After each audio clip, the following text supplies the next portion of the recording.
একটি বিষয় কভার করতে যাচ্ছি, সুতরাং আমাদেরকে একটু ফাস্ট মুভ করতে হবে। আমরা প্রথমে একটি টাইম লাইনের দিকে যাব, অর্থাৎ 1971 সালের একটি ক্যালেন্ডার আমরা তৈরি করব, যেই ক্যালেন্ডারে বিভিন্ন দিনে কি কি হয়েছে এটি আমরা প্রশ্ন উত্তরের মাধ্যমে খুঁজে বের করব। অর্থাৎ আমি অনেকগুলো তারিখ তোমাদেরকে এক এক করে দেখাবো এবং তোমরা বলতে থাকবে যে ঠিক এই তারিখগুলোতে কি কি ঘটেছিল। প্রথম তারিখ হচ্ছে 2 মার্চ। তোমরা যারা এই উত্তরটি জানো তারা আমাদেরকে জানিয়ে দাও যে 2রা মার্চ কী এমন ঘটনা ঘটেছিল যেই ঘটনাটি আমাদের জন্য অনেক অনেক বেশি গুরুত্বপূর্ণ। যারা এখনও শেয়ার করছো না, প্লিজ ভিডিওটি শেয়ার করো, কারণ অনেকেই রয়েছেন যাদের এই ঘটনাগুলো সম্পর্কে ধারণা অত্যন্ত সীমিত। আসলে ভর্তি পরীক্ষা দেবে কে দেবে না এরটার সাথে এই ক্লাসটি আসলে জড়িত নয়। তুমি যদি ভর্তি পরীক্ষার্থী নাও হয়ে থাকো, তবুও তোমার জাতীয় জীবনের জন্য এই ক্লাসটি খুবই গুরুত্বপূর্ণ, সুতরাং শেয়ার করতে ভুলবে না। যা হোক, 2 মার্চে এমন কি ঘটেছিল আমি অনেকের কাছে উত্তর চাচ্ছি। একজন বলেছে ন্যাশনাল ফ্ল্যাগ ডে, কিন্তু আমি জানতে চাচ্ছি আসলে কি হয়েছিল। রোদসী তাসনিম তোকি বলছে প্রথম জাতীয় পতাকা উত্তোলন করা হয়। একদম সঠিক উত্তর। 2রা মার্চ ছিল সেই দিন যেদিন প্রথম এই জাতীয় পতাকাটি উত্তোলন করা হয়। তোমরা কি জানো জাতীয় পতাকাটি কে উত্তোলন করে? তোমরা যদি জানো যে জাতীয় পতাকাটি কে উত্তোলন করে, সেই উত্তরটিও আমাদেরকে জানাও, কারণ তিনিও আমাদের জাতীয় ইতিহাসের একটি উজ্জ্বল নক্ষত্র, তার নামটিও আমাদের সকলের জানা উচিত। তোমাদেরকে অনুরোধ করছি এই উত্তরটি আমাদেরকে দাও যে এই পতাকাটি কে উত্তোলন করেন। মাসুদ মহিউদ্দিন মিতুল লিখেছেন আব্দুর রব। আরিফ হাসান সাকিব লিখেছেন ASM আব্দুর রব। উত্তর একদম সঠিক হয়েছে। সঠিক উত্তর হচ্ছে ম আব্দুর রব। তিনি তৎকালীন ডাকসুর ভিপি ছিলেন। ডাকসুর ভিপি অর্থাৎ সহসভাপতি বলতে যেটা বোঝায়। এখন আরেকটা কারণে এই 2 মার্চ তারিখটি গুরুত্বপূর্ণ। এই যে পতাকাটি উত্তোলিত হয়, এই পতাকাটি কোথায় উত্তোলিত হয়? এই উত্তোলন যেই স্থানে হচ্ছে সেই স্থানটির জন্যও কিন্তু আমাদের এই প্রশ্নটি খুবই গুরুত্বপূর্ণ। তোমাদের মনে থাকার কথা যে আমি বলেছিলাম যে কোনো প্রশ্ন যদি ঢাকা বিশ্ববিদ্যালয়ের সাথে সম্পৃক্ত হয় তবে তার উত্তর আরও বেশি গুরুত্বপূর্ণ, সেই প্রশ্নটি আরও বেশি গুরুত্বপূর্ণ। তোমরা কি বলতে পারবে যে এই পতাকাটি প্রথম কোথায় উত্তোলিত হয়? হ্যাঁ, অনেকে লিখেছো ঢাকা ইউনিভার্সিটি। একদম সঠিক। আর একটু স্পেসিফিক যদি কেউ করতে পারো, ঢাকার বটতলা না ঠিক জায়গাটি, এই জায়গাটিকে আমরা জানি কলা ভবন হিসেবে, ঢাকা বিশ্ববিদ্যালয়ের কলা ভবন চত্বরে। সুতরাং যারা ডি ইউনিটে পড়ছো তারা হয়তো এখনও বুঝতে পারছো না, বাংলাদেশের ইতিহাসের আতুর ঘরে তুমি ভর্তি হতে যাচ্ছ। অর্থাৎ ঢাকা বিশ্ববিদ্যালয়ে ভর্তি হওয়া মানে বাংলাদেশের জন্মস্থানে ভর্তি হওয়া, বাংলাদেশের ইতিহাসের খুব কাছাকাছি চলে আসা। অর্থাৎ কলা ভবনে সর্বপ্রথম এই পতাকাটি উত্তোলিত হয়। যেহেতু পতাকা নিয়ে আলোচনা হচ্ছে, তোমরা কি বলতে পারবে এই পতাকাটি কে ডিজাইন করে? আমি কিন্তু জিজ্ঞেস করছি না যে বর্তমানে বাংলাদেশের যে পতাকাটি রয়েছে সেটি কে ডিজাইন করে, আমি জিজ্ঞেস করছি এই পতাকাটি কে ডিজাইন করে, এই পতাকার ডিজাইনারকে, এই পতাকার ডিজাইনারের নামটি আমি তোমাদের কাছে জানতে চাচ্ছি। আজকের ক্লাসটিতে অনেক কুইজ থাকবে, অনেক বেশি প্রশ্ন উত্তর হবে। সো তোমরা যারা প্রশ্নের উত্তর জানো তারা দ্রুত টাইপ করতে থাকো। রুমান হোসেন লিখেছো কামরুল হাসান। না ভাইয়া, উত্তরটা একটু ভুল হয়েছে। এই পতাকাটি কামরুল হাসান ডিজাইন করেননি, তিনি বর্তমানে যে পতাকাটি রয়েছে সেটি তিনি ডিজাইন করছেন, সেখানটাতে একটু পরে আসছি। না, লক্ষ্য করবে বাংলাদেশের প্রথম পতাকার যে ডিজাইনার তার নামটি কিন্তু অনেক বেশি বিস্তৃত। হ্যাঁ, অনেকক্ষণ পর একজন বললেন শিবনারায়ণ দাস। উত্তরটি সঠিক হয়েছে। এই পতাকাটির ডিজাইনারের নাম শিবনারায়ণ দাস। শিবনারায়ণ দাস উনি এই পতাকাটি ডিজাইন করেন। পরবর্তীতে কামরুল হাসান এই পতাকাটি ডিজাইন করেন। এই পতাকাটি পরবর্তীতে বাংলাদেশের জাতীয় পতাকা হিসেবে গৃহীত হয়। অর্থাৎ কামরুল হাসান, যদি তোমাকে জিজ্ঞেস করা হয় বর্তমান যে বাংলাদেশের পতাকার ডিজাইনারকে, তাহলে অবশ্যই এটি বলতে হবে। যদি বলা হয় বাংলাদেশের প্রথম পতাকার ডিজাইনারকে, তাহলে তোমাকে অবশ্যই বলতে হবে যে শিবনারায়ণ দাস। আশা করি এতটুকু আমরা সবাই বুঝতে পারছি। আমরা এরপরে আস্তে আস্তে সামনের দিকে এগিয়ে যাচ্ছি। ইতিহাসে অনেক দূর এগিয়ে গেলে কিন্তু আর পিছনে ফেরা যাবে না, তাই তোমরা এখনই এই ক্লাসটি তোমার বন্ধুদের সঙ্গে শেয়ার করো, কারণ আমরা চাই এই কুইজে সর্বাধিক মানুষ অংশগ্রহণ করুক, যাতে সবার সাথে আমাদের ইনফরমেশন শেয়ার হয়। আর যারা সিনিয়র আছেন আমাদের, তারা যদি এই দিনগুলো সম্বন্ধে আরও অতিরিক্ত কোনো তথ্য জানেন যা আমি হয়তো শেয়ার করতে পারছি না, আপনারা দয়া করে আমাদের সঙ্গে শেয়ার করবেন। একজন জিজ্ঞেস করেছে why was the design changed. Design কোনো বিশেষ উদ্দেশ্য চেঞ্জ করা হয় নাই। যখন নতুন করে দেশ গঠন করা হচ্ছিল তখন মনে হয়েছে যে এই ডিজাইনটি আমাদের জন্য অধিকতর গ্রহণযোগ্য, এবং সেই কারণটাতেই করা হয়েছে। এর পিছনে কোনো রাজনৈতিক কোনো উদ্দেশ্য ছিল না। যাই হোক, এরপরে যেই তারিখটি নিয়ে আমরা কাজ করতে চাই তা হচ্ছে ৩রা মার্চ। এটি কিন্তু কেউ কি বলতে পারবে যে ৩রা মার্চের সিগনিফিকেন্স কি? কেন ৩রা মার্চ আমাদের জন্য গুরুত্বপূর্ণ? তোমাদেরকে একটু হিন্ট দিচ্ছি। হিন্ট হচ্ছে এই দিনে ছাত্রলীগ কর্তৃক একটি জনসভা আয়োজিত হয় পল্টনে। প্রশ্ন হচ্ছে সেই জনসভায় এমন কি গুরুত্বপূর্ণ ঘটনা ঘটেছিল? একজন বলেছেন মাসুদ মহিউদ্দিন মিতুল প্রথম স্বাধীনতার ইশতেহার দেওয়া হয়। ঘটনা সত্য, অর্থাৎ আমি এটা লিখে ফেলি, প্রথম স্বাধীনতার ইশতেহার দেওয়া হয়। ইশতেহারটা কে দেয়? এই প্রশ্নটির উত্তর কে পারবে? লক্ষ্য করছো, আমরা ইতিহাসের এমন কিছু জায়গায় প্রবেশ করছি যেগুলো নিয়ে খুব বেশি আলোচিত হয় না, আমরা টেলিভিশনে খুব বেশি দেখতে পাই না, কিন্তু বাংলাদেশি হিসেবে, বাঙালি হিসেবে এবং এই মুক্তিযুদ্ধের উত্তরাধিকারী হিসেবে আমাদের এই ইতিহাসগুলি জানা অত্যন্ত গুরুত্বপূর্ণ। সুতরাং এই উত্তরটি দিতে অনেকেই একটু দেরি হচ্ছে। এই প্রথম স্বাধীনতার ইশতেহার পাঠ করেন হচ্ছে শাহজাহান সিরাজ। উনি সেই সময় ছাত্রলীগের সাধারণ সম্পাদক ছিলেন। উনি এই ইশতেহারটি পাঠ করেন। আরেকটি গুরুত্বপূর্ণ ঘটনা ঘটেছে এই দিনে, সেটি হচ্ছে জাতির পিতা বঙ্গবন্ধু শেখ মুজিবুর রহমানকে এই দিনই জাতির জনক হিসেবে ঘোষণা করা হয়। অর্থাৎ ৩ মার্চ তাকে জাতির জনক হিসেবে ঘোষণা করা হয়।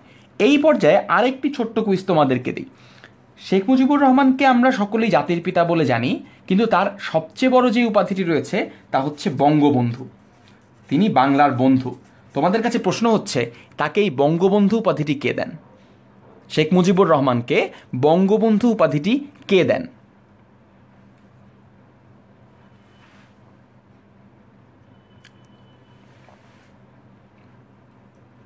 আমি অপেক্ষা করছি তোমাদের উত্তরের জন্য। আর তোমরা যতক্ষণে উত্তর দিচ্ছ, প্লিজ তোমার ফ্রেন্ডদের সঙ্গে এই ভিডিওটি শেয়ার করো। হয়তো তুমি উত্তর না জানলেও তোমার বন্ধুরা উত্তর জানতে পারে, সুতরাং আমাদের ক্লাসটা আরও অনেক বেশি রিচ হবে। একজন লিখেছেন তোফায়েল আহমেদ, উত্তর 100% সঠিক। এই উপাধিটি দেন তোফায়েল আহমেদ। ইতিহাসের অনেক ভুলে যাওয়া অংশ নিয়ে আজকে আমরা আলোচনা করব। সো প্লিজ তোমার বন্ধুদেরকে ইতিহাসের এই গুরুত্বপূর্ণ লেসনগুলি থেকে বঞ্চিত করো না। এইবার একটা বাংলাদেশের ইতিহাসের একটা টার্নিং পয়েন্ট, 7ই মার্চ। বাংলাদেশের আজকের যে অবস্থান, বাংলাদেশের যে ইতিহাস, তার মোড় ঘুরে গিয়েছিল এই দিন। কারণ এই দিনই বাঙালি দৃঢ়চিত্তে বিশ্বাস করেছিল যে হ্যাঁ, আমাদের মধ্যে আন্দোলন করবার শক্তি রয়েছে, যুদ্ধ করবার শক্তি রয়েছে, এবং আমরা যুদ্ধ করব এবং লড়াইয়ে আমরা জিতব। 7ই মার্চে বঙ্গবন্ধু শেখ মুজিবুর রহমান তৎকালীন রেসকোর্স ময়দানে একটি মহান ঐতিহাসিক ভাষণ প্রদান করেন এবং সমগ্র দেশকে একটি মুক্তিযুদ্ধের প্রস্তুতি নেবার জন্য আহ্বান জানান। এই রেসকোর্স ময়দানটি বর্তমানে সোহরাওয়ার্দী উদ্যান হিসেবে পরিচিত। 7ই মার্চ সংক্রান্ত যে ইতিহাস রয়েছে তা আমরা বেশিরভাগ প্রায় সকলেই জানি। একজন জিজ্ঞেস করেছেন হু ইজ তোফায়েল আহমেদ। তোফায়েল আহমেদ বাংলাদেশ আওয়ামী লীগের একজন বয়োজ্যেষ্ঠ নেতা। উনি 1971 সালেও একজন সক্রিয় ছাত্রনেতা ছিলেন এবং বঙ্গবন্ধুর অত্যন্ত প্রিয়ভাজন ছিলেন, এবং এ কারণেই তিনি বঙ্গবন্ধুকে বঙ্গবন্ধু উপাধি প্রদান করেন। যেটা বলছিলাম, এই যে পোস্টারটি দেখতে পাচ্ছ, এটি পরবর্তীতে তৈরি করা একটি পোস্টার 7ই মার্চকে কেন্দ্র করে। এই 7ই মার্চে যে ভাষণ, সেই ভাষণকে কেন্দ্র করে কিন্তু বাঙালি মুক্তিযুদ্ধের জন্য প্রস্তুতি নিয়েছিল। আমরা আস্তে আস্তে সামনের দিকে এগিয়ে যাচ্ছি। আমরা এখন প্রায় যুদ্ধের দ্বার প্রান্তে চলে এসেছি। এই যে তারিখটি 23শে মার্চ, এটা একটু অপরিচিত তারিখ, এই তারিখ সম্পর্কে আমরা খুব বেশি অবগত নই। তবুও যদি কেউ জানো যে 23শে মার্চে এমন সিগনিফিক্যান্ট কী ঘটনা ঘটেছিল, সেটা আমাদেরকে একটু জানাও। গাজী মিশু বলছেন, একজন ইংলিশ মিডিয়ামের ছাত্র হিসেবে অনেক ডাউন ফিল করছি। ভাই, একদমই ডাউন ফিল করবেন না, কারণ আমরা অনেকেই বাংলা মাধ্যম, এই মাধ্যম ওই মাধ্যম, আমরা সবাই কিন্তু বাংলাদেশি, হ্যাঁ, এবং আমাদের অনেকেরই এই জানার কমতি রয়েছে, এবং এখানটাতে লজ্জার কিছু নাই। বরং আপনি নিজে এই ক্লাসটি করুন এবং অন্যকে জানতে সাহায্য করুন, তার মাধ্যমে আমরা আস্তে আস্তে ইতিহাসটাকে জানতে চেষ্টা করি। মোটেই ডাউন ফিল করবেন না, আমরা সবাই দেশকে ভালোবাসি এবং দেশ সম্পর্কে আমরা সবাই জানতে চাই। একজন বলছেন যে গোল টেবিল বৈঠক বাতিল হয়েছিল। না, ঘটনাটি তা না। 23 মার্চে যেটি হয়েছিল তা হচ্ছে, সেদিন ছিল পাকিস্তান দিবস। এই পাকিস্তান দিবসে পাকিস্তানি স্বৈর শাসকদেরকে, পাকিস্তানি শোষকদেরকে কাজকলা দেখিয়ে বাংলাদেশের মানুষ, অর্থাৎ তৎকালীন পূর্ব পাকিস্তানের মানুষ, পাকিস্তানের পতাকার পরিবর্তে বাংলাদেশের পতাকা উড্ডয়ন করেছিল। অর্থাৎ আমরা সেই দিন বাংলাদেশের পতাকা উড়িয়েছিলাম, তখনও স্বাধীন হয়নি এমন একটি রাষ্ট্রের মধ্যে। অর্থাৎ আমরা অত্যন্ত সাহসিকতার পরিচয় দিয়েছিলাম। সেদিন বাংলাদেশের অফিস আদালতে এমনকি বাংলাদেশের পতাকা উড়েছিল পাকিস্তানের পতাকার পরিবর্তে। অর্থাৎ 23 মার্চ তারিখটিও তোমাদের ভুললে চলবে না। এবার একটু পরীক্ষার বিষয় আসি। যেহেতু পরীক্ষার জন্য আমরা সবাই পড়ছি, লক্ষ্য করছো যে আমরা প্রতিদিন ইতিহাসটা পড়ছি একটু টাইম লাইনের মতো করে, যে কোনটার পরে কোনটা আসলো। সবসময় একটি গল্প ভালো মনে থাকবে যদি তুমি টাইম লাইনের মতো করে পড়ো, তাহলে তুমি বুঝতে পারবে যে কোন ঘটনাটি কবে ঘটেছিল। এইবার এই তারিখটি সম্পর্কে তোমাদের কাউকে বলে দিতে হবে না। এটি হচ্ছে 25শে মার্চ, কালো রাত্রি, একটি ভয়ঙ্কর রাত্রি, যেদিন ইতিহাসের নিকৃষ্টতম বর্বরতম হত্যাকাণ্ড হয়েছিল নিরীহ বাংলাদেশিদের উপরে, নিরীহ বাঙালিদের উপরে, যারা কিন্তু তখনও যুদ্ধের কোনো প্রস্তুতি নেয়নি, ঘুমন্ত মানুষ ছিল। এই অপারেশনটিকে আমরা সকলে জানি অপারেশন সার্চ লাইট হিসেবে। আরেকটি প্রশ্ন হয় এই সংক্রান্ত, সেটি হচ্ছে বাঙালিদের মধ্যে প্রথম প্রতিরোধ গড়ে তুলেছিল কারা? অর্থাৎ ঢাকার ভিতরে যখন এ ধরনের মৃত্যুযজ্ঞ শুরু হলো, যখন এরকম হত্যাযজ্ঞ শুরু হলো, তখন প্রথম প্রতিরোধ কারা গড়ে তোলে? এই প্রশ্নের উত্তরটি তোমরা দয়া করে কেউ জানো। একজন বলছো অপারেশন ফ্ল্যাশ পয়েন্ট, না, অপারেশনের নাম হচ্ছে অপারেশন সার্চ লাইট। হ্যাঁ, মারুফা ইসলাম মৃত্তিকার কথা ঠিক হয়েছে। রোদসী ইসলাম তোকে বলেছ ওয়েস্ট বেঙ্গল রেজিমেন্ট, না, তখন ওয়েস্ট বেঙ্গল রেজিমেন্ট কিন্তু কলকাতায়, কারণ আমরা কিন্তু ওয়েস্ট বেঙ্গল না, আমরা ইস্ট বেঙ্গল। আমরা দুটো নাম জানতে পাই, একটা হচ্ছে ইপিআর, আরেকটা হচ্ছে রাজারবাগ পুলিশ লাইন। এখন একটা কনফিউশন আছে, সেটা হচ্ছে প্রায়শই ইপিআর এর যেই অ্যাব্রিভিয়েশন আছে, এটা আমরা ভুল করি। আমরা অনেকেই লিখে ফেলি ইস্ট পাকিস্তান রেজিমেন্ট, কিন্তু জিনিসটা কিন্তু হবে ইস্ট পাকিস্তান রাইফেলস, যেটা পরবর্তীতে বাংলাদেশ রাইফেলস হিসেবে নামকরণ করা হয়েছে এবং তার পরবর্তীতে বর্ডার গার্ড বাংলাদেশ হিসেবে নাম করা হয়েছে। এই দুটি সশস্ত্র বাহিনী সবার আগে বিদ্রোহ করে তার পাকিস্তানি রেজিমেন্টের সঙ্গে, পাকিস্তানি শোষক গোষ্ঠীর সঙ্গে, এবং তারা বের হয়ে এসে মুক্তিযুদ্ধে সশস্ত্রভাবে অংশগ্রহণ করে। অর্থাৎ 25শে মার্চ রাত্রে যে শুধুমাত্র হত্যাযজ্ঞ হয়েছে তা না, প্রথম যে প্রতিরোধ, প্রথম যে মুক্তিযুদ্ধ, সেটিও শুরু হয়েছে 25শে মার্চ রাত্রে। এবার 26শে মার্চ, বাংলাদেশের মহান স্বাধীনতা দিবস। এই জিনিসটি আমরা সবাই জানি। 26শে মার্চকে কেন স্বাধীনতা দিবস বলা হয়, এটি নিয়ে যদিও কিছু রাজনৈতিক কন্ট্রোভার্সি সৃষ্টি করার চেষ্টা করা হচ্ছে, আমি আশা করব নতুন প্রজন্ম একদমই কনফিউজড হবে না। 26শে মার্চকে কন্ট্রোভার্সি করার কিছু নেই। 26শে মার্চকে স্বাধীনতা দিবস বলা হয় তার কারণ 26শে মার্চ মধ্যরাতের পরে জাতির জনক শেখ মুজিবুর রহমান স্বাধীনতা ঘোষণা করেন। এই স্বাধীনতা ঘোষণা করবার কারণেই কিন্তু এই 26শে মার্চকে বলা হয় স্বাধীনতা দিবস। এই ঘোষণাটি সর্বপ্রথম প্রচার করা হয় 26শে মার্চে। 26শে মার্চ চট্টগ্রাম থেকে M.A. হান্নান নামক একজন আওয়ামী লীগের নেতা এই ভাষণটি বঙ্গবন্ধু শেখ মুজিবুর রহমানের পক্ষ থেকে প্রচার করেন।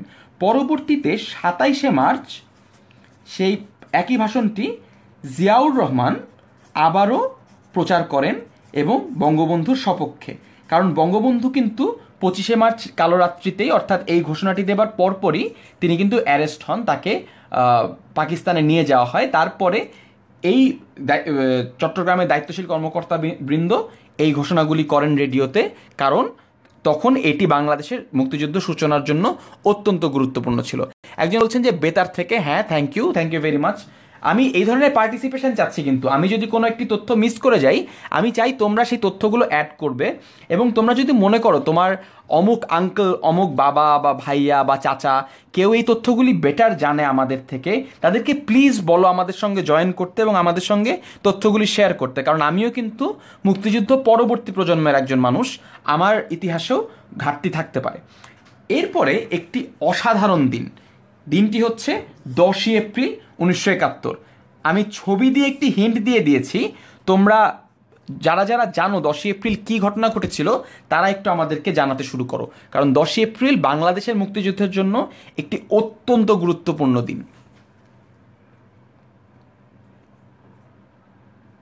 একজন জিজ্ঞেস করেছো যে যুদ্ধ শুরু হয় কবে। যুদ্ধ শুরু হয় 25শে মার্চ রাত থেকে। এফেক্টিভলি আমরা 26শে মার্চ স্বাধীনতা দিবস ধরি, অর্থাৎ সেই দিন থেকে 26শে মার্চ থেকেই আমাদের যুদ্ধ সূচনা হয়। সুচিস্মিতার তিথি বলেছ মুজিবনগর সরকার গঠন, 100% সঠিক হয়েছে উত্তরটি। 10ই এপ্রিল মুজিবনগর দিবস। মুজিবনগর দিবস বলা হয় একে, তার কারণ হচ্ছে এদিন মুজিবনগর সরকার গঠিত হয়েছিল। আচ্ছা, মুজিবনগর সরকার নিয়ে অনেকগুলি প্রশ্ন রয়েছে। প্রথম প্রশ্ন হচ্ছে কোথায় গঠিত হয়েছিল? এটি গঠিত হয়েছিল মেহেরপুরের বৈদ্যনাথ তলায়। তোমাদেরকে বরং আমি একটা কঠিন প্রশ্ন বলি, এই মুজিবনগর সরকারের অস্থায়ী ক্যাম্প অফিস কোথায় ছিল? অর্থাৎ যুদ্ধ চলাকালীন সময় এটির একটি অস্থায়ী ক্যাম্প অফিস ছিল, এই ক্যাম্প অফিসটি কোথায় ছিল?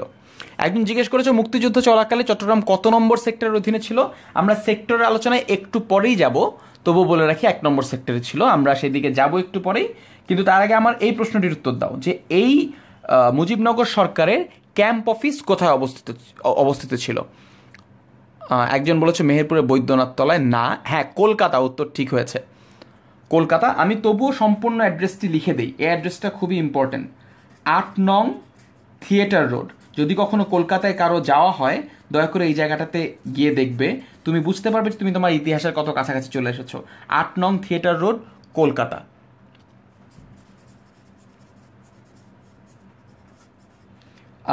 মুজিবনগর সরকারকে কেন্দ্র করে পরবর্তী মুজিবনগরের এই ঘটনাকে চিরজীবী করে রাখতে মানুষের স্মৃতিতে পরবর্তীতে একটি স্মৃতিসৌধ তৈরি হয়। তোমাদের কাছে প্রশ্ন হচ্ছে এই মুজিবনগর স্মৃতিসৌধের স্থপতিকে। আমি সরি, আজকে অনেক বেশি প্রশ্ন করছি, কারণ প্রশ্ন উত্তর ছাড়া এই ক্লাসটি আসলে আমরা শিখতে পারবো না। সুতরাং যত বেশি প্রশ্ন উত্তর হবে আমরা তত বেশি শিখতে পারবো। সুতরাং তোমাদের কাছে প্রশ্ন হচ্ছে যে এই মুজিবনগর স্মৃতিসৌধটির স্থপতিকে। যারা মনে করছো এই ক্লাসটি তোমাদের কাজে লাগছে, তোমরা লাভবান হচ্ছ ক্লাসটি থেকে, তাদেরকে অনুরোধ করব যে যাতে একটু ভিডিওটি শেয়ার করো, আর প্লিজ একটু স্প্রেড দ্য ওয়ার্ড আর কি। হ্যাঁ, সবাইকে একটু জানিয়ে দাও যে এই জিনিসটি হচ্ছে। তোমরা মুজিবনগর স্মৃতিসৌধের স্থপতিকে আমি প্রশ্নটি করেছিলাম, আমি কিন্তু এখনও খুব বেশি উত্তর দেখতে পাচ্ছি না। একজন বলেছেন অনেক ইনফরমেশন বাদ পড়তেছে ভাইয়া। পলাশ ভাই, আমি চেষ্টা করব সবগুলো ইনফরমেশন কভার করবার জন্য, যেহেতু সময় অনেক সংক্ষিপ্ত। যদি কভার করতে না পারি আপনিও আমার সঙ্গে শেয়ার করতে পারেন। একজন লিখেছেন সৈয়দ নজরুল ইসলাম। না, উত্তর একজন লিখেছেন তানভীর কবির। হ্যাঁ, এই উত্তরটি সঠিক, অর্থাৎ উত্তর হচ্ছে তানভীর কবির। তানভীর কবির নামক স্থপতি এই স্থাপনাটি করেন, অর্থাৎ স্মৃতিসৌধটি স্থাপনা করেন। একজন বলছিলেন যে অনেক তথ্য বাদ পড়ছে, চিন্তা করবার কিছু নেই, আসলে তথ্যগুলি বাদ পড়ছে না। আমি আশা করি আপনি এই তথ্যগুলোর কথা বলছিলেন, যে রাষ্ট্রপতি কে ছিল, প্রধানমন্ত্রী কে ছিল, অস্থায়ী রাষ্ট্রপতি কে ছিল, স্বরাষ্ট্র ত্রাণ ও পুনর্বাসন মন্ত্রী কে ছিল, প্রধান সেনাপতি কে ছিল। 1 2 3 4 5। আমি আপনাদেরকে একটু সময় দিব এই সবগুলো তথ্য আমাকে উত্তর হিসেবে লিখে দেবার জন্য। আপনারা যেই তথ্যগুলো জানেন সেই তথ্যগুলো আমাদেরকে জানান, এবং যেই তথ্যগুলো জানেন না সেগুলো আমি আপনাদেরকে জানিয়ে দিব। আমি আশা করব সবাই এই তথ্যগুলো কম বেশি বলতে পারবেন। যেহেতু আপনারা এই 5টি লিখছেন, আরও একটি উত্তর আপনারা দেবার চেষ্টা করুন যে অর্থমন্ত্রী কে ছিলেন। রাষ্ট্রপতি কে ছিলেন, প্রধানমন্ত্রী কে ছিলেন, এক এক করে আমরা দেখতে থাকি।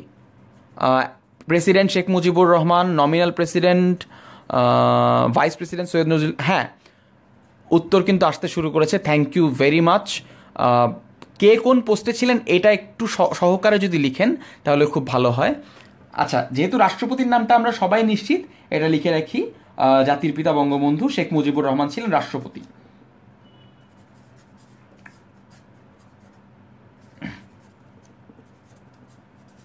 আচ্ছা, এবার আমাকে বলেন প্রধানমন্ত্রী কে ছিলেন। প্রধানমন্ত্রীর নাম অনেকেই জানি, তাজউদ্দিন আহমেদ।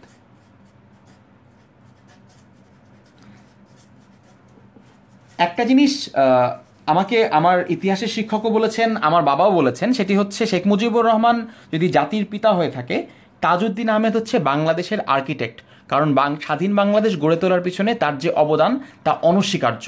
তাই আমরা যারা শেখ মুজিবুর রহমানের অবদানকে স্বীকার করি, বাংলাদেশের মুক্তিযোদ্ধাদের অবদানকে স্বীকার করি, তাদেরকে অবশ্যই তাজউদ্দিন আহমেদের অবদানকেও স্বীকার করতে হবে। অস্থায়ী রাষ্ট্রপতির উত্তর চাচ্ছি। অস্থায়ী রাষ্ট্রপতি হিসেবে ছিলেন, আমরা কি উত্তরটা জানি? অস্থায়ী রাষ্ট্রপতি হিসেবে ছিলেন সৈয়দ নজরুল ইসলাম। হ্যাঁ, অনেকেই সঠিক উত্তর দিয়েছেন,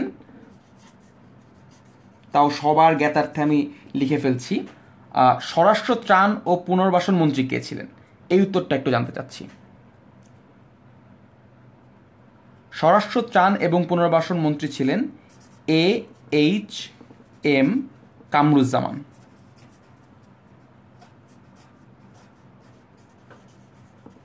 এবং সর্বশেষ অর্থমন্ত্রী ছিলেন হচ্ছে M মনসুর আলী। দুঃখিত, আমি বাংলা ইংরেজি মিশিয়ে লিখছি, তার কারণ হচ্ছে এখানটাতে যথেষ্ট জায়গা নেই। AHM লিখতে অনেক বেশি জায়গা লেগে যেত, কিন্তু আমার মনে হয় তাদের সম্মানার্থে অবশ্যই আমাদের তাদের নামটি সঠিকভাবে লেখা উচিত। যা হোক, এরপরে আরেকটি নাম গুরুত্বপূর্ণ এই মুজিবনগর সরকারে, সেটি হচ্ছে প্রধান সেনাপতি। আমরা প্রধান সেনাপতির নাম কিন্তু প্রায় সবাই জানি, শুধু ওসমানী লিখছেন অনেকে, প্লিজ তাদের পুরো নামটি লিখবেন। ওনার পুরো নাম ছিল হচ্ছে কর্নেল MAG ওসমানী। অর্থাৎ এই পাঁচটি, এই 1 2 3 4 5 6, এই 6টি নাম মোটামুটি অনেক বেশি গুরুত্বপূর্ণ, কারণ এখান থেকে সবচেয়ে বেশি প্রশ্ন হয়। এইখান থেকে কোন পদে কে ছিলেন এই প্রশ্নই সবচেয়ে বেশি হয়। কিন্তু আমার জাতীয়তা বোধের কারণে আমি আরেকটি তথ্য অ্যাড করতে চাই, তা হচ্ছে এই 4 নেতা বিষয়ে: তাজউদ্দিন আহমেদ, সৈয়দ নজরুল ইসলাম, AHM কামরুজ্জামান, M মনসুর আলী। বাংলাদেশ যে আজকে বাংলাদেশ হয়েছে, বাংলাদেশ আজকে স্বাধীন হয়েছে, এর পিছনে এই 4 জনের অবদান অসামান্য। আপনি কল্পনাও করতে পারবেন না যে তারা কত চমৎকার নেতৃত্ব দিয়ে সেই ভঙ্গুর একটি রাষ্ট্রকে দাঁড় করিয়েছিলেন এবং এত বড় একটি মুক্তিযুদ্ধকে সংগঠিত করেছিলেন। এই 4 মহান নেতাকে নিয়ে বাংলাদেশের রাজনীতিতে খুব কম স্মরণ করা হয়। আপনাদেরকে একটি তথ্য জানিয়ে রাখি, যেহেতু 71, যদিও 71 তথ্য নয়, 1975 সালে 3 নভেম্বর এই 4 নেতাকে নৃশংসভাবে হত্যা করা হয়, এবং এই কারণে 3 নভেম্বরকে আমরা জানি জেল হত্যা দিবস হিসেবে। ইতিহাসের এই নৃশংসতম হত্যাকাণ্ডে আমরা আমাদের জাতির মহান 4 নেতাকে হারাই, যে 4 নেতা যদি থাকতেন তাহলে হয়তো বাংলাদেশের ভবিষ্যৎ আরও বেশি সুন্দর হতো। আমরা আমাদের সকল নতুন প্রজন্মের পক্ষ থেকে এই 4 নেতাকে বিনম্র শ্রদ্ধা জানাই। এইবার আরও একটা তথ্য রয়ে গেছে মুজিবনগর সরকারের সাথে, সেটি হচ্ছে 17ই এপ্রিল। 17ই এপ্রিল কী ঘটনা ঘটেছিল এই জিনিসটা আমাদেরকে একটু জানাতে হবে। যেই তথ্যটি ইতোমধ্যে পোস্টারে দেখতে পাচ্ছেন তা হচ্ছে 17ই এপ্রিল ঐতিহাসিক মুজিবনগর দিবস। আমাদেরকে যখন জিজ্ঞেস করা হয় যে মুজিবনগর দিবস কোনটি, আমরা কনফিউজড হয়ে যাই যে 10 এপ্রিল বলবো না 17ই এপ্রিল বলবো। আসল উত্তরটি হচ্ছে 17ই এপ্রিল। এবং আমাকে এবার বলুন যে 17ই এপ্রিল কেন, 17ই এপ্রিলে কি হয়েছিল যে এই দিন আমরা মুজিবনগর দিবস পালন করি। হ্যাঁ, অনেকেই সঠিক উত্তর দিয়েছেন। সঠিক উত্তর হচ্ছে শপথ গ্রহণ হয়েছিল এই দিন। এই উত্তরটি একদমই ভোলা যাবে না। আরেকটি বিষয় হচ্ছে এই দিন স্বাধীনতার ঘোষণাপত্রও পাঠ করা হয়েছিল। স্বাধীনতার ঘোষণাপত্র পাঠ করেছিলেন অধ্যাপক ইউসুফ আলী।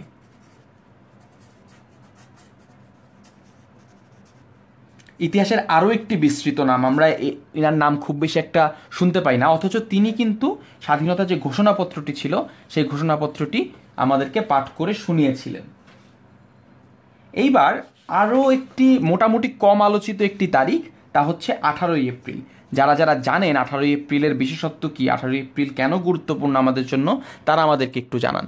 দেখুন, অনেক সময় এই ঘটনাটি কোন দিন ঘটেছিল এটি মনে রাখা যায় না, কিন্তু যদি আপনি গল্প আকারে 18ই এপ্রিল কী ঘটেছিল সেটি যদি পড়েন তাহলে মনে থাকবে। কারণ আপনার মনে থাকবে যে 17ই এপ্রিলের পরের দিনই হচ্ছে 18ই এপ্রিল।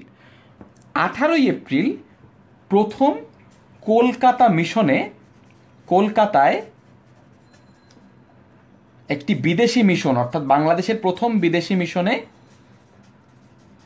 জাতীয় পতাকা উত্তোলিত হয়, বাংলাদেশের জাতীয় পতাকা উত্তোলিত হয়। মনে রাখবেন, আপনি আগে কিন্তু ক্রোনোলজিটা মনে রাখার চেষ্টা করবেন।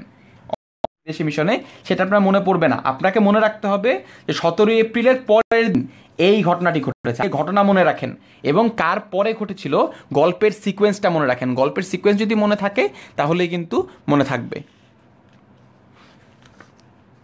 আচ্ছা, এরপরে আমরা একটু জাম্প করে সামনের দিকে এগিয়ে যাচ্ছি।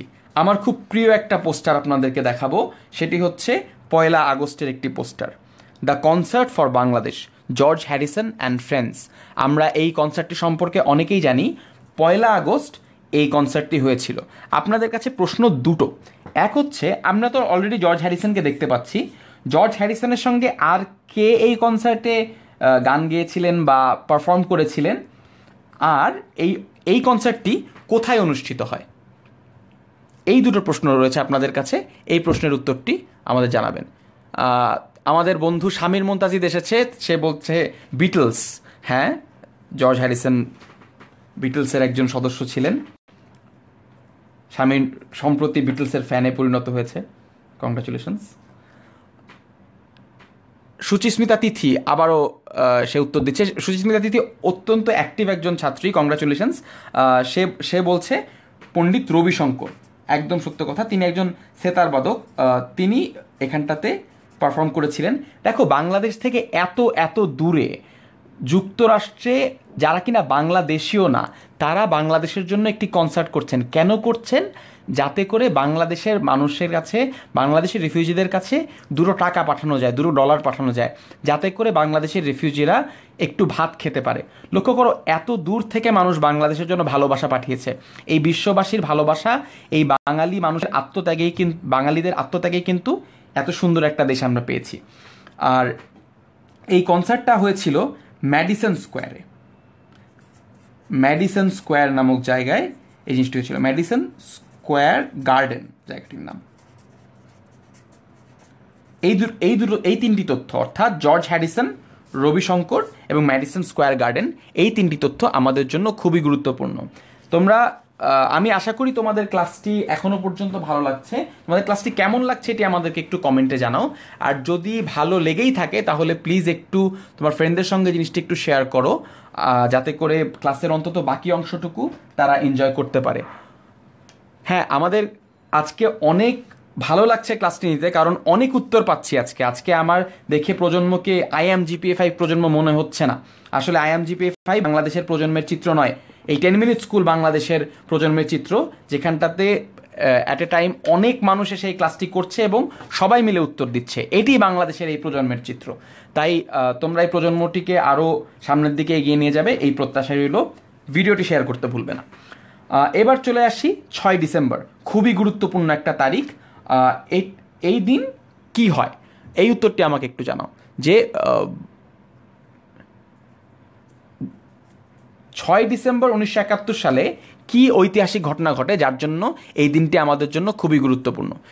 শামীর মুনতাজিদ শিক্ষক হয়ে বেশি বেশি উত্তর দিচ্ছে, ব্যাপারটা খুবই ভালো লাগছে না। আমি ছাত্রদের কাছ থেকে উত্তর চাচ্ছি। ছাত্ররা, তোমরা একটু বেশি করে উত্তর দাও। তোমরা দয়া করে শামীর মুনতাজিদ ভাইয়াকে হারিয়ে দাও। শামীর মুনতাজিদ ভাইয়া কেন জিতছে? জামি মোহাম্মদ সঠিক উত্তর দিয়েছে। সঠিক উত্তর হচ্ছে ভারত আমাদেরকে স্বীকৃতি প্রদান করে, যেটি কিনা বাংলাদেশের জন্য প্রথম স্বীকৃতি ছিল। বাংলাদেশকে প্রথম রাষ্ট্র হিসেবে ভারত স্বীকৃতি প্রদান করে 6 ডিসেম্বর। পরবর্তীতে অন্যান্য আরও রাষ্ট্র স্বীকৃতি প্রদান করে, আমরা সেগুলো কিন্তু আস্তে আস্তে আরও দেখব, মনে করো না যে আমি এটিকে স্কিপ করে চলে যাচ্ছি।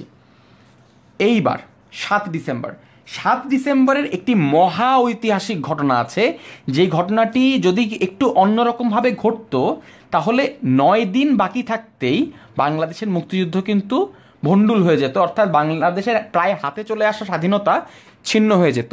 তোমরা কে বলতে পারবে 7 ডিসেম্বরে কী এমন ঘটনা ঘটেছিল? তোমাদেরকে কিন্তু হিন্ট আমি দিয়ে দিয়েছি এই ছবির মাধ্যমে। এই ছবিতেই উত্তর বলা আছে, অর্থাৎ কী এমন হয়েছিল 7 ডিসেম্বর যেই কারণটাতে আমাদের ইতিহাস প্রায় বদলে যেতে গিয়েছিল এই 7 ডিসেম্বরে। একজন বলেছ যশোর আর সিলেট স্বাধীন হয়, ঘটনা সত্য। এই দিন প্রথম জেলা হিসেবে যশোর স্বাধীন হয়। হ্যাঁ, এটি একটি ইতিহাস, তবে আমি যেটির কথা বলছিলাম ঠিক সেই ইতিহাসটি এটি নয়। আমি এই সংক্রান্ত একটি ইতিহাসের কথা বলছিলাম। এটি কিসের পতাকা? তোমাদের কি মনে হয় এই পতাকাটি কিসের?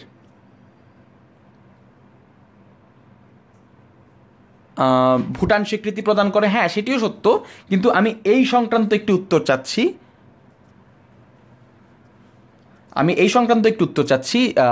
এটি কিসের পতাকা? এটি ইউনেস্কোর পতাকা না, এটি জাতিসংঘের পতাকা।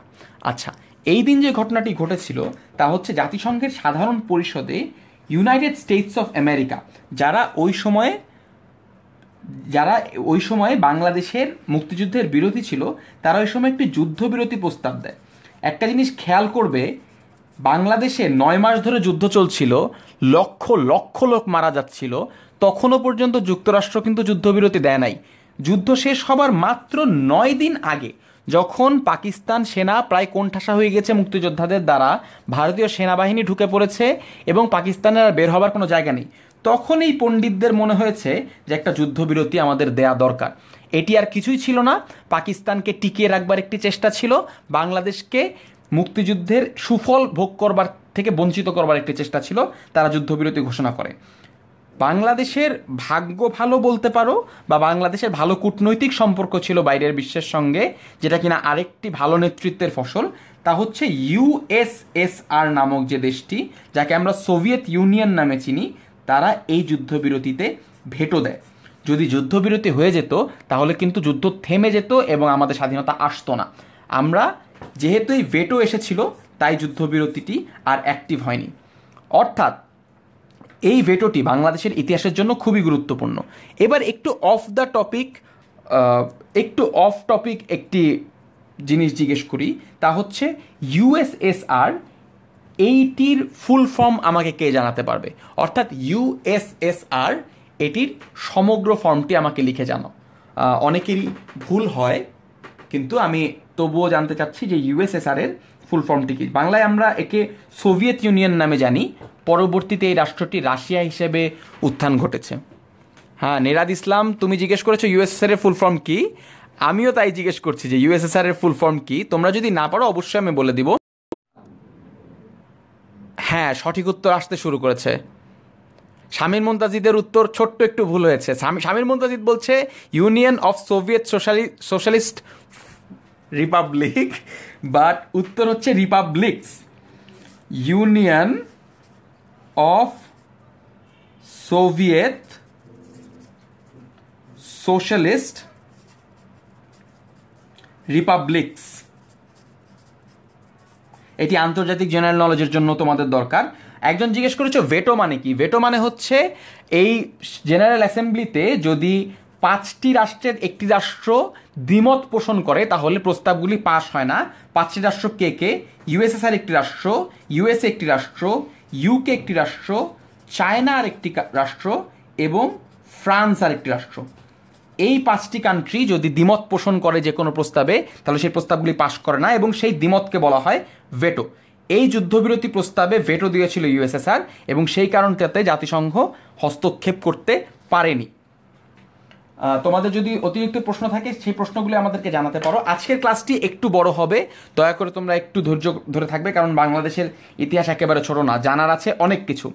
চলে এসেছি একটি ভয়াবহ দিনে, যে দিন বাংলাদেশের জাতিকে মেধাশূন্য করবার একটি অপচেষ্টা চালিয়েছিল পাকিস্তানি বর্বর সেনাবাহিনী। 14ই ডিসেম্বর। আমার মনে হয় না এটা নিয়ে বিশেষ কোনো কুইজের জায়গা রয়েছে, আমরা সবাই জানি এটি হচ্ছে শহীদ বুদ্ধিজীবী দিবস। এই দিন 1971 সালে অনেক বুদ্ধিজীবী, ডাক্তার, শিক্ষক এদেরকে তাদের বাসভবন থেকে উঠিয়ে নিয়ে গিয়ে ঢাকা বিশ্ববিদ্যালয়ের বিভিন্ন হল থেকে তুলে নিয়ে গিয়ে তাদেরকে হত্যা করা হয় নির্বিচারে, এবং উদ্দেশ্য ছিল যে বাংলাদেশের এই সমগ্র জাতিকে মেধাশূন্য করে ফেলা হবে। এই দিন শহীদুল্লাহ কায়সার, মুনীর চৌধুরী, গোবিন্দচন্দ্র দেবের মতো অসংখ্য মেধাবী মানুষ যারা বাংলাদেশকে একটি চমৎকার জায়গায় নিয়ে যেতে পারতেন তাদেরকে নিশ্চিহ্ন করে দেওয়া হয়। ইমতিয়াজ আহমেদ জিজ্ঞেস করেছে শুধু এই 5টি দেশই কেন ভেটো দিতে পারে। ভাইয়া, এটা জাতিসংঘ যখন সৃষ্টি করা হয়েছিল তখন এভাবে করেই করা হয়েছিল। তারা যেহেতু দ্বিতীয় বিশ্বযুদ্ধে জিতেছিল, তারা নিজেদের জন্য এই এক্সট্রা একটা পাওয়ার খাটিয়ে নিয়েছে আর কি। ওই বিষয়ে আলাদা ক্লাস হবে, কিন্তু জাতিসংঘ বিষয়ে আলাদা ক্লাস হবে, সুতরাং সেই সংক্রান্ত প্রশ্নগুলো একটু সেভ করে রাখো। এই সংক্রান্ত প্রশ্নগুলোর উত্তর দিই। শহীদ বুদ্ধিজীবী দিবসকে চিরস্মরণীয় করে রাখবার জন্য একটি স্মৃতিসৌধ রয়েছে, শহীদ বুদ্ধিজীবী স্মৃতিসৌধ। এই শহীদ বুদ্ধিজীবী স্মৃতিসৌধটি কোথায় অবস্থিত, এটি তোমাদের কাছে আমার প্রশ্ন। এই স্মৃতিসৌধটি কোথায় অবস্থিত?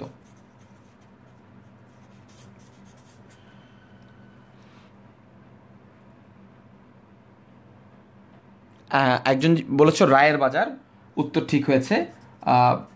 শহীদ স্মৃতিসৌধটি রাজধানীর রায়ের বাজার এলাকায় অবস্থিত। এবার সেই মাহেন্দ্র খন, 16ই ডিসেম্বর, চমৎকার একটি সময়। 16ই ডিসেম্বরে বাংলাদেশ অন্তিম বিজয় লাভ করে, অর্থাৎ 16ই ডিসেম্বর হচ্ছে বাংলাদেশের বিজয় দিবস।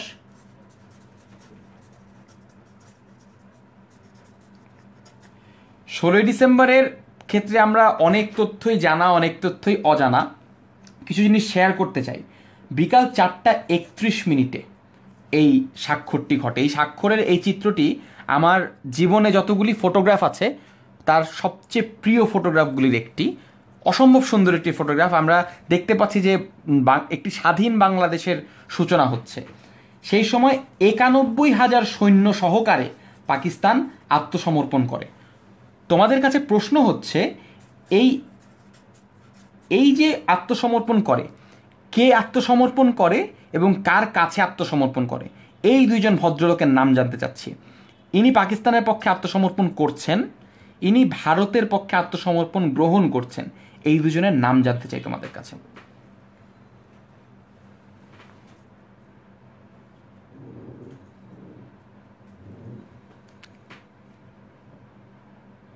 আমি এই দুজনের নাম জানতে চাই, অর্থাৎ পাকিস্তানের প্রতিনিধিত্ব কে করেছিলেন, ভারতের প্রতিনিধিত্ব কে করেছিলেন। শামীর মুনতাজির জানতে চেয়েছে 16ই ডিসেম্বর সেখানে কোনো বাংলাদেশি উপস্থিত ছিল কিনা। অবশ্যই ছিল, আমি তার পরিচয় করিয়ে দেবো কিছুক্ষণের মধ্যে। আগে এই দুজনের নাম বলে নিই। পাকিস্তানের পক্ষে ছিলেন হচ্ছে জেনারেল নিয়াজি। জেনারেল নিয়াজি সেদিন ছিলেন।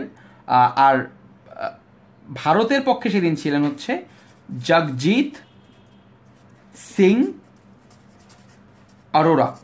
তিনি বাংলাদেশের আরেকজন বন্ধু, যিনি বাংলাদেশের এই মাহেন্দ্রক্ষণে এসে এই আত্মসমর্পণ পত্র গ্রহণ করেন।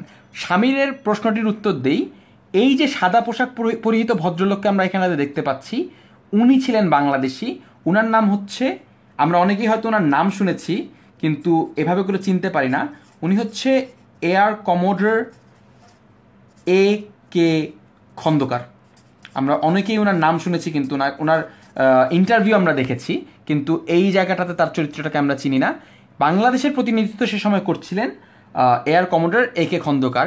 পাকিস্তান সে সময় ভয় পেয়েছিল যে যদি একটি আনইউনিফর্ম মুক্তিবাহিনীর কাছে যদি তারা আত্মসমর্পণ করে, সেক্ষেত্রে তাদের ভয় রয়ে গেছিল যে তাদেরকে হয়তো নিরাপদে ফেরত যেতে দেওয়া হবে না। তাই তারা ভারতের কাছে আত্মসমর্পণ করে। যাই হোক, 91,000 সৈন্য নিয়ে তারা লেজ গুটিয়ে বাড়ি ফেরে। হ্যাঁ, শামীর মুনতাজি জানতে চেয়েছে A.K. খন্দকার বাংলাদেশের পরিকল্পনা মন্ত্রী কিনা। হ্যাঁ, তিনি বাংলাদেশের পরিকল্পনা মন্ত্রী।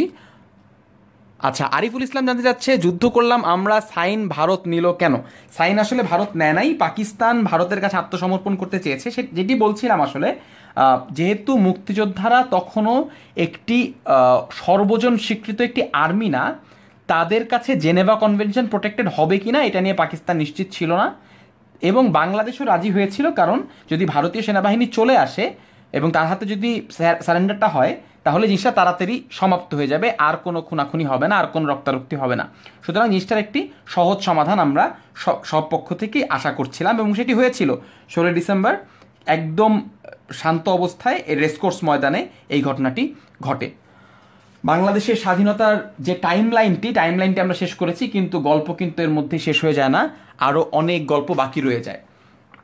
গল্পের এই পার্টটিতে রয়েছে বীরদের গল্প, অর্থাৎ কয়জন বীরদেরকে আমরা খেতাব দিয়েছিলাম সেই খেতাবের একটি লিস্ট আমাদেরকে জানতে হবে।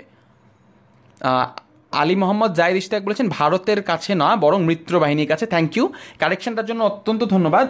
সেটিকে আমরা ভারতীয় বাহিনী না বলে আমরা তাদেরকে মিত্র বাহিনী হিসেবে রেকগনাইজ করি, বাট ইন রিয়ালিটি সেটা আসলে কিন্তু ভারতীয় সেনাবাহিনীর একটি অংশ ছিল। বাট কারেকশনটার জন্য অসংখ্য ধন্যবাদ।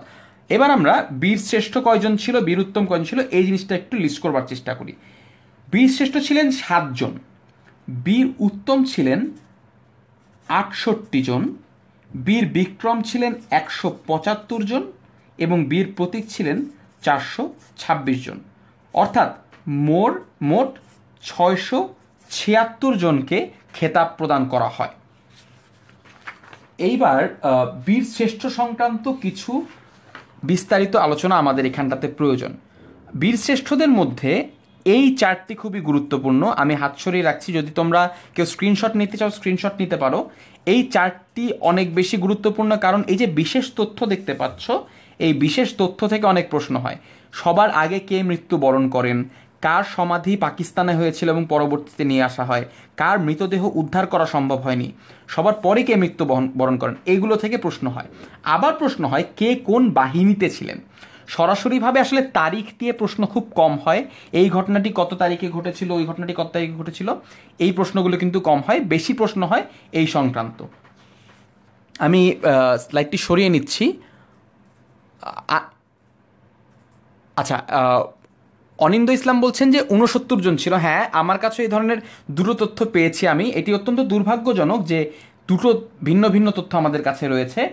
এটি নিয়ে আমিও খুব একটা নিশ্চিত হয়ে বলতে পারছি না। 68 এবং 69 উভয় তথ্য নিয়েই আমাদের মধ্যে একটু সন্দেহ রয়েছে। যদি ভবিষ্যতে আমি নিশ্চিত হতে পারি, আমি অবশ্যই তোমাদেরকে একদম সঠিক তথ্যটি জানাবো। আমরা পরে স্লাইডে চলে যাচ্ছি।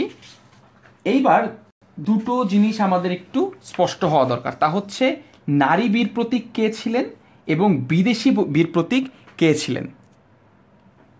অর্থাৎ নারী বীর প্রতীক কারা ছিলেন এবং বিদেশি বীর প্রতীক কারা ছিলেন। প্রথমে হিন্সটা হচ্ছে 2 জন ছিলেন নারী বীর প্রতীক। তোমাদেরকে জানতে চাচ্ছি এই 2 জন বীর প্রতীক কে কে ছিলেন।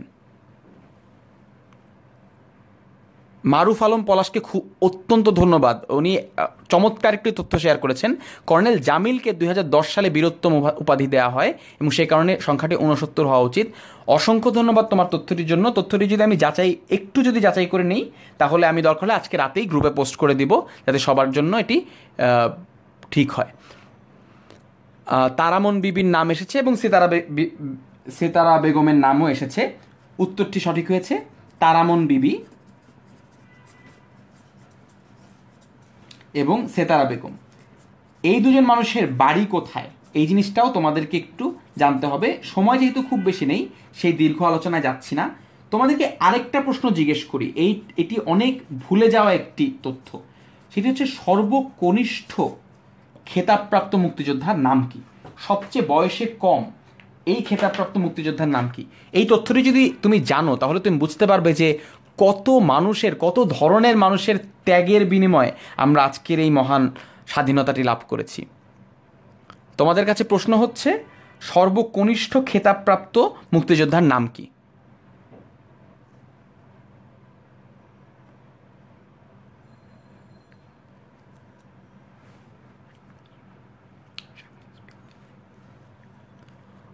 এই তথ্যটি আসলেই আমাদের অনেকেরই জানা নাই।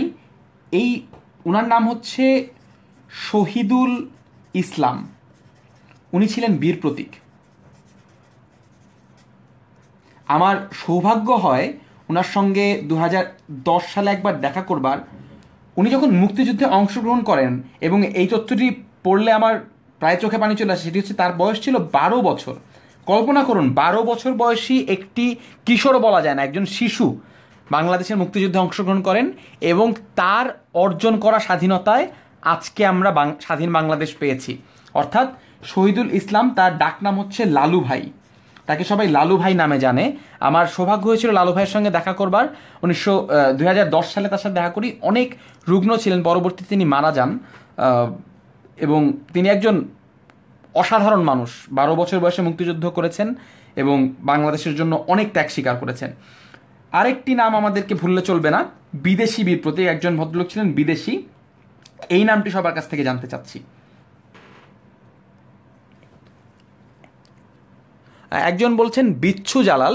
হ্যাঁ, বিচ্ছু জালাল নামে যাকে আমরা চিনি, তিনিও অনেক কম বয়সে মুক্তিযুদ্ধ করেছিলেন, কিন্তু তিনি এর থেকে বয়সে কিছুটা বড়, লালু ভাইয়ের থেকে বয়সে কিন্তু তিনি বড়। সর্বকনিষ্ঠ হিসেবে শহীদুল ইসলাম লালু ভাইকে আমরা চিনি।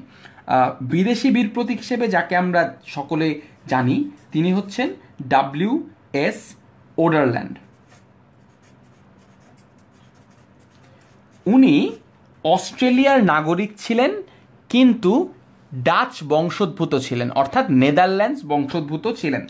এবং আরেকটি তথ্য তোমাদের জানতে হবে, তা হচ্ছে তিনি বাটা শু কোম্পানিতে চাকরি করতেন। চিন্তা করুন, আপনার নিজের দেশ না, আপনার দেশের মাটি না, অথচ শুধুমাত্র মানুষের দুঃখ দুর্দশা দেখে আপনার অন্তরে এত বেশি ব্যথা উদ্রেক হয়েছে যে আপনি যুদ্ধ করতে চলে গেছেন। এর জন্য কিন্তু অনেক বড় মানুষ হতে হয়।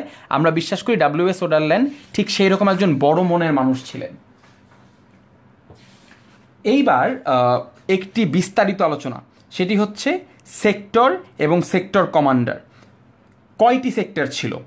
আমরা বেশিরভাগই জানি সেক্টর ছিল 11টি। আমরা হয়তো সকলেই সকল সেক্টরের নাম লিখতে পারবো না, আমার নাম লিখতে অনেক বেশি সময় লেগে যাবে। তাই আমরা অনুরোধ করছি, আমার এই কাজটি আপনারা একটু করে দিন। আপনারা দয়া করে এই সেক্টরের নামগুলো আমাদের সঙ্গে একটু শেয়ার করুন, অর্থাৎ কোন সেক্টরে কে কমান্ডার ছিলেন সেটি আমাদের সঙ্গে শেয়ার করুন। আমিও লিখছি, আমার সঙ্গে সঙ্গে আপনারাও লিখুন। একজন লিখেছেন 9টি, না 9টি ছিল না, 11টি সেক্টর ছিল মোট। আচ্ছা, 1 নম্বর সেক্টরে ছিলেন জিয়াউর রহমান। 1 নম্বর সেক্টরে জিয়াউর রহমান সেক্টর কমান্ডার ছিলেন, কিন্তু পরবর্তীতে চেঞ্জ হয়ে যায়। পরবর্তীতে দায়িত্ব গ্রহণ করেন মেজর রফিক।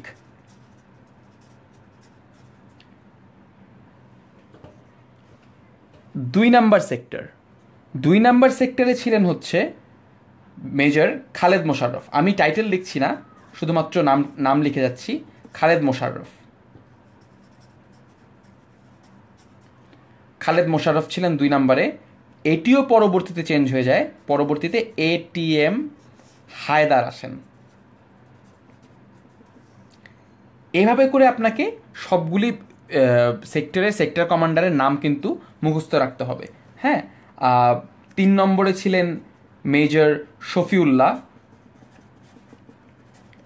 যাই হোক, এখন 11টি সেক্টর কমান্ডারের নাম লিখবার আলাদা আলাদা করে সময় নেই।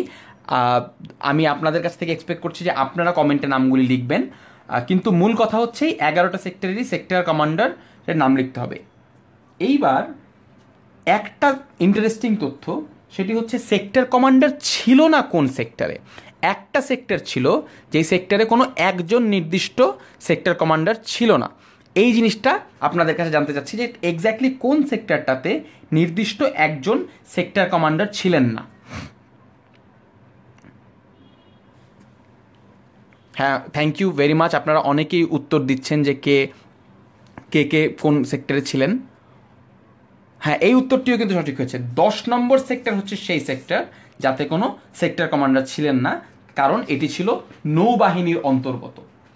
এইবার আমি বিশেষ বিশেষ যে সেক্টরগুলি রয়েছে সেগুলি নিয়ে একটু আলাপ করি। 1 নম্বর সেক্টর নিয়ে অনেক প্রশ্ন হয়, কারণ এটি 1 নম্বর সেক্টর। এই কারণেই 1 নম্বর সেক্টর কোথায় আছে এটি সবাই জানতে চায়। চট্টগ্রাম, মূলত চট্টগ্রামকে কেন্দ্র করে 1 নম্বর সেক্টরটি গঠিত হয়েছে।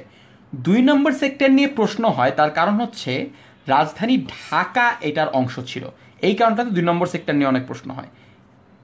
8 নম্বর সেক্টর নিয়ে অনেক বেশি প্রশ্ন হয়, তার কারণ হচ্ছে মুজিবনগর এটির অংশ ছিল। এবং 10 নম্বর সেক্টর নিয়ে প্রশ্ন হয় কারণ এটি ছিল নৌবাহিনী।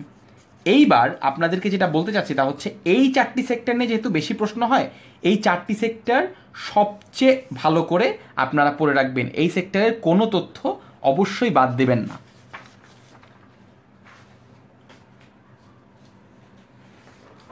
আমরা পরের টপিকে মুভ করি। সেক্টর কমান্ডার নিয়ে কিন্তু অনেক পড়াশোনা করতে হবে, আমি সংক্ষেপে বুঝিয়ে গেলাম, তার মানে এই না যে আপনারাও সংক্ষেপে পড়ে ফেলবেন। সেক্টর কমান্ডারদের নিয়ে অনেক পড়তে হবে। এরপরে মুক্তিযুদ্ধের বিদেশি বন্ধুদের নিয়ে আমরা একটু পড়ি। মুক্তিযুদ্ধে অনেক বিদেশি বন্ধু ছিলেন, এর মধ্যে সাংবাদিক নামে একজন সাংবাদিক ছিলেন যিনি বাংলাদেশের পক্ষে অনেক সাংবাদিকতা করেছেন এবং বাংলাদেশের দুঃখ দুর্দশার চিত্র তুলে ধরেছেন। ওনার নাম ছিল সাইমন ড্রিং। উনি ব্রিটিশ ছিলেন, একজন ব্রিটিশ নাগরিক ছিলেন। উনার তুলে ধরা চিত্র, উনার তুলে ধরা সংবাদ থেকে কিন্তু বিদেশে বাংলাদেশকে নিয়ে আলোড়ন গড়ে ওঠে। আপনি পরবর্তীতে দেখেছেন যে কিভাবে করে আমরা কনসার্ট ফর বাংলাদেশ দেখেছি। এই রকম সাংবাদিকদের সাহায্য ছাড়া কিন্তু বাংলাদেশে এরকম আলোড়ন সৃষ্টি হতে পারতো না। আমরা বীর প্রতীকের নাম ইতোমধ্যে জেনেছি, WS ওডারল্যান্ড, সেদিকে আর যাচ্ছি না।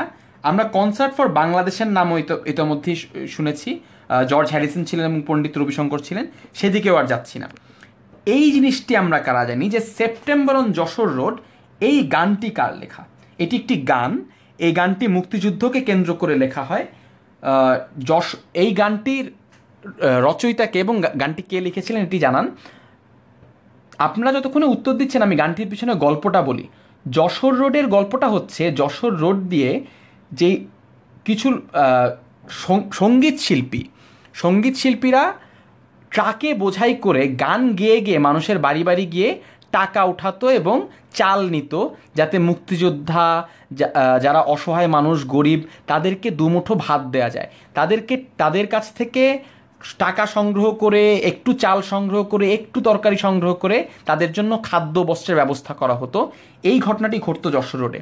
অনেকে উত্তর দিয়েছেন, উত্তর সঠিক হয়েছে অ্যালেন গিন্সবার্গ। উনি সুনীল গঙ্গোপাধ্যায়ের বিশিষ্ট বন্ধু ছিলেন। উনি যশোর রোডে এই যে সঙ্গীত শিল্পীদের যে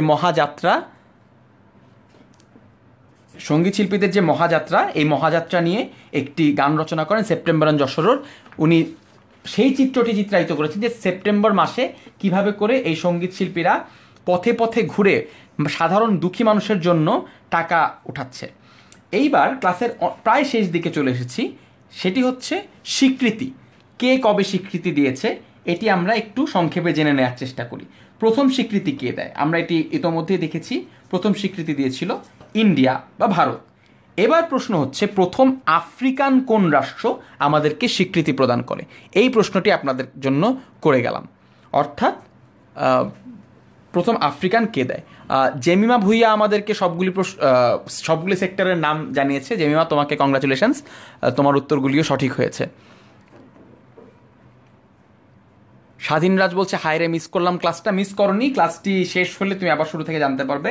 যাই হোক, প্রথম আফ্রিকান কান্ট্রি ছিল সেনেগাল। তোমাদেরকে জানিয়ে দেওয়া দরকার, এই সেনেগালটি শুধুমাত্র প্রথম আফ্রিকান নয়, প্রথম মুসলিম রাষ্ট্র। অর্থাৎ প্রথম আফ্রিকান এবং প্রথম মুসলিম রাষ্ট্র যদি প্রশ্ন হয় তাহলে উত্তর হবে সেনেগাল। এই তারিখগুলি কিন্তু খুব বেশি গুরুত্বপূর্ণ না, এই তারিখটি ছাড়া 6 ডিসেম্বর আমরা জানি, কিন্তু পরবর্তীতে যেই দেশগুলি রয়েছে সাধারণত দেশের নাম নিয়ে প্রশ্ন হয়, তারিখ নিয়ে খুব বেশি প্রশ্ন হয় না। চাইলে পড়ে ফেলতে পারো বেশি সেফ যদি থাকতে চাও। প্রথম ইউরোপীয় রাষ্ট্র হচ্ছে পূর্ব জার্মানি। এবং সর্বশেষ যে স্বাধীনতা স্বীকৃতি প্রদান করে সেই দেশটির নাম হচ্ছে চায়না। চায়না শুরু থেকে আমাদেরকে বিরোধিতা করে আসছিল এবং শুধুমাত্র জাতির পিতা বঙ্গবন্ধু শেখ মুজিবুর রহমান মারা যাবার পরে 31 আগস্ট 1975 তারা আমাদেরকে স্বীকৃতি প্রদান করে।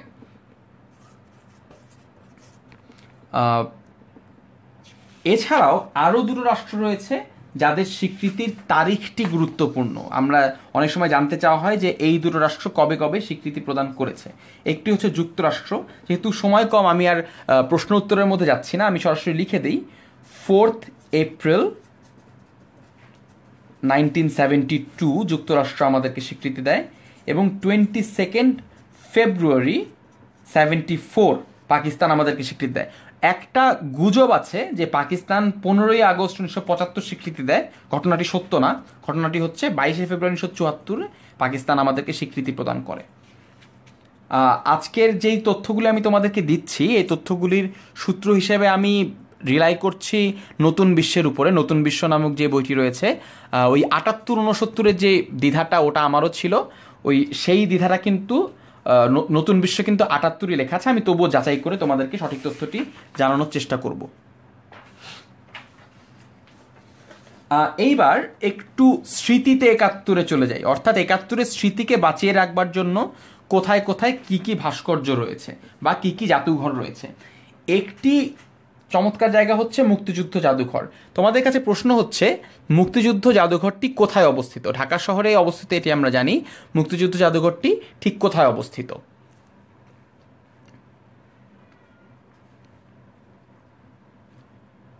মুক্তিযুদ্ধ জাদুঘরটি অবস্থিত হচ্ছে ঢাকা শহরের সেগুন বাগিচায়।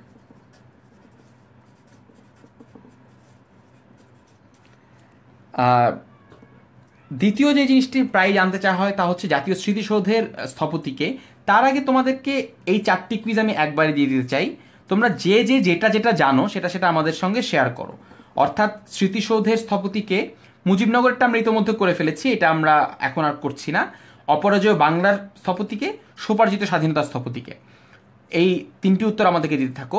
ততক্ষণে তোমাদেরকে বলে দেই, এই দুটো যে ভাস্কর্য রয়েছে, অপরাজয় বাংলা আর স্বোপার্জিত স্বাধীনতা, শুধুমাত্র ঢাকা বিশ্ববিদ্যালয়ের ভিতরে হবার কারণেই সেখান থেকে প্রশ্ন হবার সম্ভাবনা কিন্তু তুলনামূলকভাবে বেশি। অর্থাৎ এই দুটো জায়গা থেকে কিন্তু প্রশ্ন আসতেই পারে।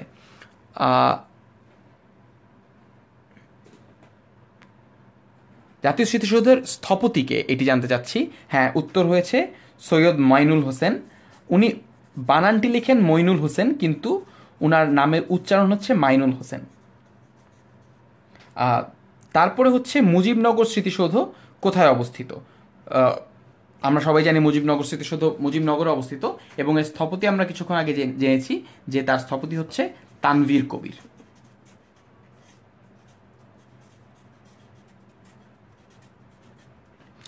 এবার আসা যাক অপরাজয় বাংলা এবং স্বোপার্জিত স্বাধীনতার ক্ষেত্রে। এখানটাতে চমৎকার একটা তথ্য রয়েছে। হ্যাঁ, শামীম শিকদার কোনটি? স্বোপার্জিত স্বাধীনতা হচ্ছে শামীম শিকদার। শামীম শিকদার সম্পর্কে আমরা একটা জিনিস অনেকেই জানি না, যেটা আমাদের জানা উচিত। ওনার নামটা শুনলে কিন্তু ওনাকে একজন পুরুষ মনে হয়। শামীম শিকদার কিন্তু একজন নারী, তিনি একজন নারী স্থপতি। তিনি সিরাজ শিকদারের বোন। শামীম শিকদার ঢাকা বিশ্ববিদ্যালয় স্বোপার্জিত স্বাধীনতার স্থপতি, এবং তিনি একজন নারী স্থপতি। এই জিনিসটা আমাদের অনেকেরই জানা নেই। অপরাজয় বাংলা স্থপতি ছিলেন সৈয়দ আব্দুল খালেদ।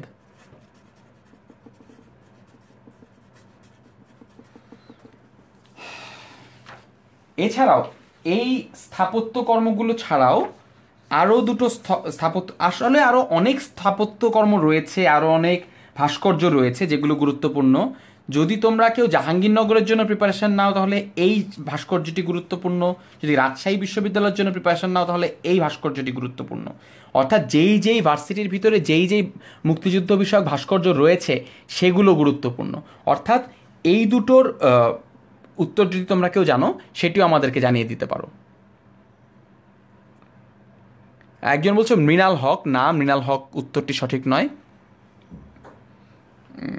আচ্ছা, সংসপ্তকের স্থপতি ছিলেন হামিদুজ্জামান খান।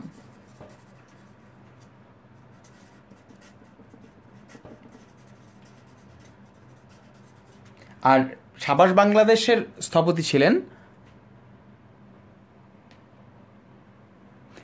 মোহাম্মদ ইশতিয়াক আলম। জিজ্ঞেস করেছেন 4 ডিসেম্বর ভুটান স্বীকৃতি দেয়, এটা ঠিক কি ঠিক না? সঠিক তথ্য হচ্ছে 4 ডিসেম্বর কোনো আনুষ্ঠানিক স্বীকৃতি আসে নাই, মৌখিক একটি স্বীকৃতি এসেছিল, যেটি কিনা ইতিহাসের জন্য গণ্য নয়, অর্থাৎ মৌখিকভাবে দিলে হবে না। আনুষ্ঠানিক স্বীকৃতি কিন্তু ভুটান 7 তারিখে দেয় ভারতের পরে। 2 নম্বর উত্তর হচ্ছে, হ্যাঁ, আল মোহাম্মদ জাইদ সঠিক উত্তর দিয়েছে। সাবাস বাংলাদেশের স্থপতি হচ্ছে নিতুন কুন্ডু। আমি আজকে খুবই ইমপ্রেস তোমাদের দ্বারা, তোমরা কিন্তু অনেক প্রশ্নেরই উত্তর জানো যেগুলি আমি সরাসরিভাবে আশা করিনি। কংগ্রাচুলেশনস, তোমরা অনেক ভালো করেছো। আজকের জন্য একদম লাস্ট স্লাইড, আজকে এটি আমাদের লাস্ট স্লাইড। কিছু গান এবং সাহিত্য তোমাদেরকে পড়তে হবে যে এগুলি আসলে কারা রচনা করেছেন, কারা সুর করেছেন। একটি অত্যন্ত পরিচিত গান হচ্ছে মোরা একটি ফুলকে বাঁচাবো বলে যুদ্ধ করি, এটির গীতিকার কে এবং এটির সুরকার কে, এই প্রশ্নটি তোমাদের কাছ থেকে জানতে চাচ্ছি। তোমরা আমাদেরকে জানিয়ে দাও কমেন্টে যে মোরা একটি ফুলকে বাঁচাবো বলে যুদ্ধ করি এটির গীতিকার এবং সুরকার কে। হ্যাঁ, একজন বলেছ আপেল মাহমুদ, তার তথ্যটি সঠিক, অর্থাৎ সুরকার হচ্ছে আপেল মাহমুদ। আপেল মাহমুদ তখন মুক্তিযুদ্ধ নিয়ে আরও অনেকগুলো গানের সুর করেছিলেন। আর গীতিকার, অর্থাৎ যিনি গানটি রচনা করেন, গীতিকার হচ্ছে গোবিন্দ হালদার।